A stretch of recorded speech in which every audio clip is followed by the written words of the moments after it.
There are 5 things that all young Subaru owners do. Some of them are funny, some of them are a little bit more serious than others, but all young Subaru owners do them. If you're a young Subaru owner and you want to avoid doing these, make sure you watch this video. Let me know if you're guilty of doing any of these, or if you own a different car and you've done the exact same thing. If you're like me, you bought your Subaru without knowing how to drive manual. Unfortunately, when that happens, you will be learning on your manual car. Now for me, thankfully, I did not learn manual on my STI.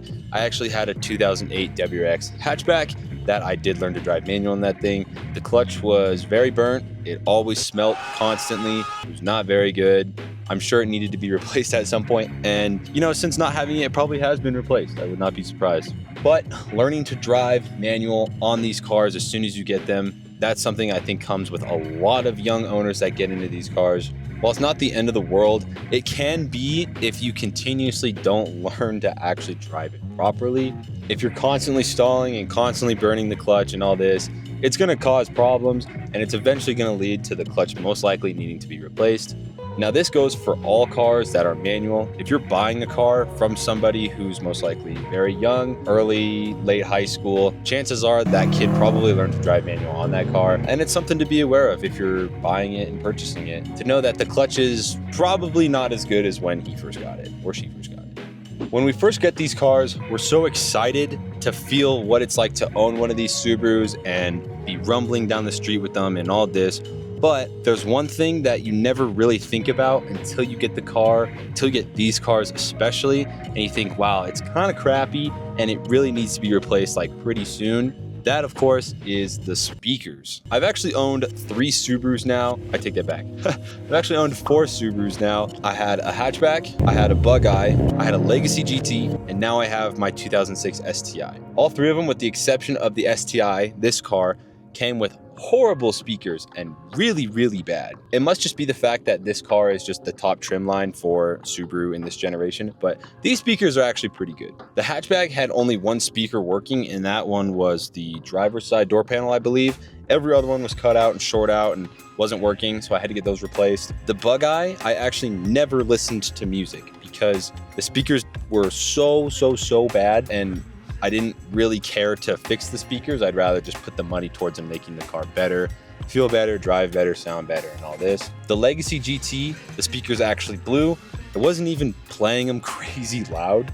They just one day stopped working. So I had to get the speakers replaced in the Legacy GT as well. So speakers is something that all young kids probably end up replacing. If you're like me, especially as an early high school kid who's first learning to drive, it's super great listening to music, especially with a really good sound system. So buying a Subaru for the sound system is definitely not something that you'd be doing. The good thing is that that is replaceable and you can change that. So changing the speakers in these cars is definitely something a lot of young Subaru owners end up doing. Most reasons people own Subarus and buy Subarus is due to the fact of how good they sound. The people who drive and own Subarus love the way they sound. It's a huge reason why people really get into them in the first place. So something a lot of very young, early car owners, Subaru owners do is put an exhaust on. Most of the time when you see a young Subaru owner driving down the street in his WRX or STI, a lot of the time there's an eBay exhaust on it or a lower quality exhaust. There's nothing wrong with that at all. They're cheaper, they still sound pretty good. I think what really comes with purchasing the cheaper exhausts from no brand companies or eBay companies or companies that you've really never heard of, I think what really comes with that is fitment. And of course, like welds and stuff like that are probably not gonna be as crisp. Of course, if you wanna get the best exhaust, there's really good brands out there. If you're willing to spend a fair amount of money, the TOMEI is amazing. I currently have the TOMEI on my STI right now. If you go back and listen to the videos of me driving this thing through the canyons and all that, I do mic up the exhaust and it sounds really good.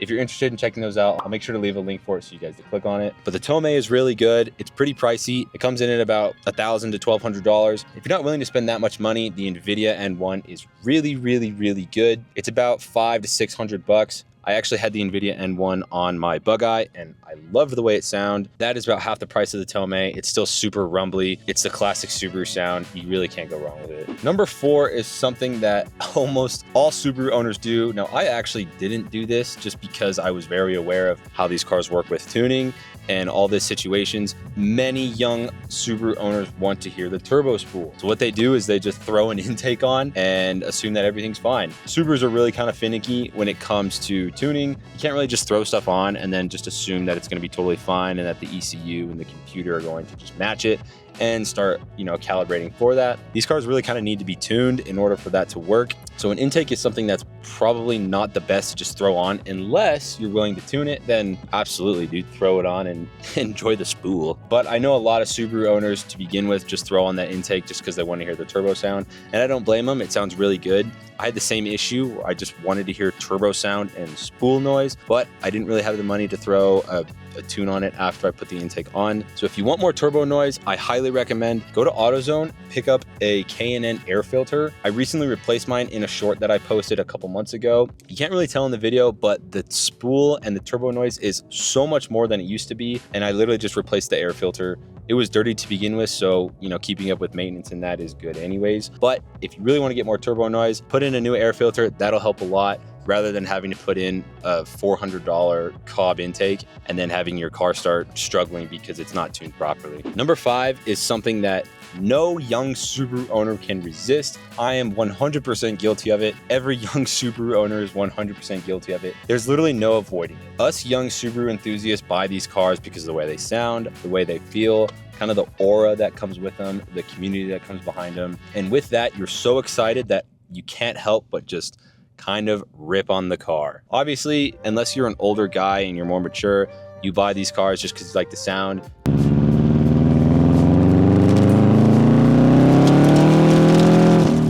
You don't beat on it. You understand that it's a daily driver and it's a good one to just get you from point A to point B in a more fun and enthusiast way. But as young enthusiasts and young drivers, we love going fast. It's super fun to rip through the gears in these things. It just feels different. I've ripped through the gears in other cars before, and it just doesn't quite feel the same. Subaru's got its own unique feel to it. Of course, Subarus have the stereotype of kids blowing them up. Why that's not 100% fake, I think a lot of that comes from young enthusiasts not understanding quite how to take care of these cars and just absolutely ripping through them. Now, don't get me wrong. It's not that you can't rip them. You just got to be a little bit more careful than I'd say like a Toyota or like a Honda. Honda especially, because Hondas can just freaking take so much abuse. I still have fun with this car. As you can see in the videos that I've posted of me driving it, I still enjoy it, but when it comes to just daily driving, I'm very daily drivable with it.